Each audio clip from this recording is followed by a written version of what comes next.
Every morning you wake up and look in the mirror, but do you really see who's staring back at you? That person in the reflection, they've been making promises for months, maybe years. They've been saying tomorrow will be different.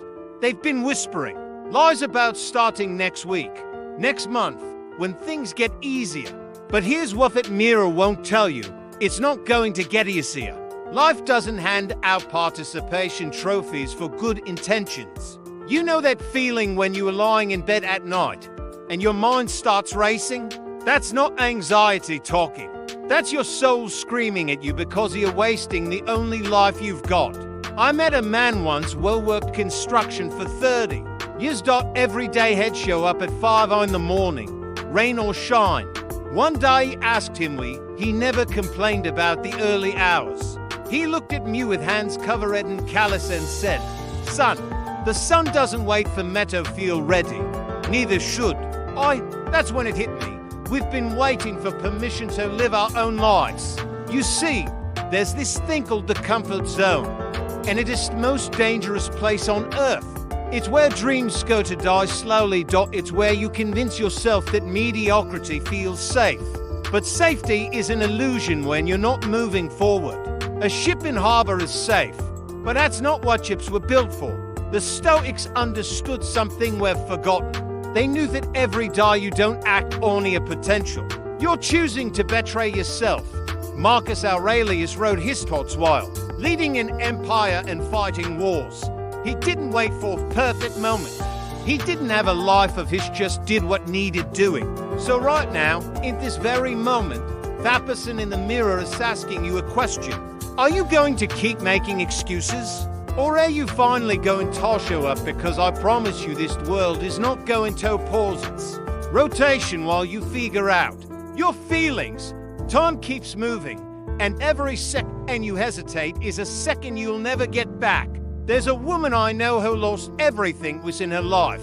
The first time she blamed the world. She pointed fingers at everyone except herself. She sat in coffee shops telling anyone would listen how unfair life was, how people had wronged her, how circumstances were against her. She became a professional victim, and victims don't build empires. But the second time she lost it all, something different happened. She looked at herself and said, "I am common factor in both stories." That moment, that brutal honesty, that's where real power begins. See, excuses are like poison. They taste sweet going down, but they kill you slowly from the inside. Your brain is wired to protect you from pain, so it creates these subverted fool stories about where you can't succeed. It tells you the market is bad. People don't understand your vision. You don't have the right connections. But here's the truth that cuts like a knife while you're making excuses.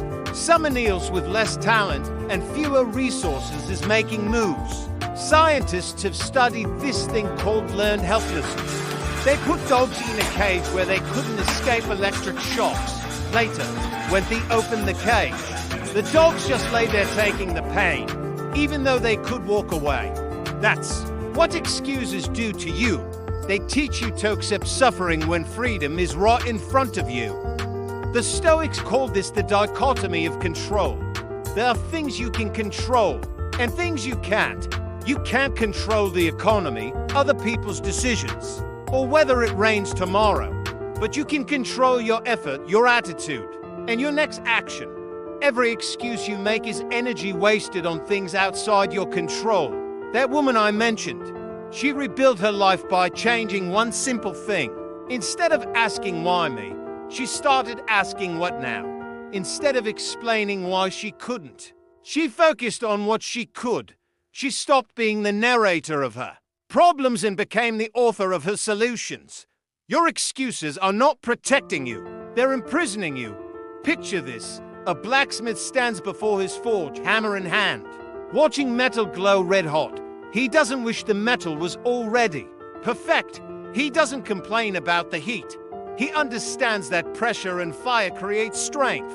But you've been running from your own furnace, afraid of the flames that could forge you into something unbreakable. I knew a kid who grew up in the roughest part of town. Every morning, he walked past drug dealers and broken dreams to get to school. His teachers told him he'd never amount to anything. His own family said he was wasting his time. But instead of accepting their words as truth, he used them as fuel. Today, he owns 3 businesses and employs people from that same neighborhood. See, there's something called post-traumatic growth that scientists discovered. It's not just about surviving hard times. It's about becoming stronger because of them. Your struggles aren't roadblocks. They're raw materials. Every rejection, every failure, every person who doubted you, they're all building blocks for your comeback story. But here's where most people get it wrong. They think strength means never feeling pain. They think courage means never being afraid. That's not strength. That's numbness. Real strength is feeling the fear and choosing to move forward anyway. Courage isn't the absence of fear.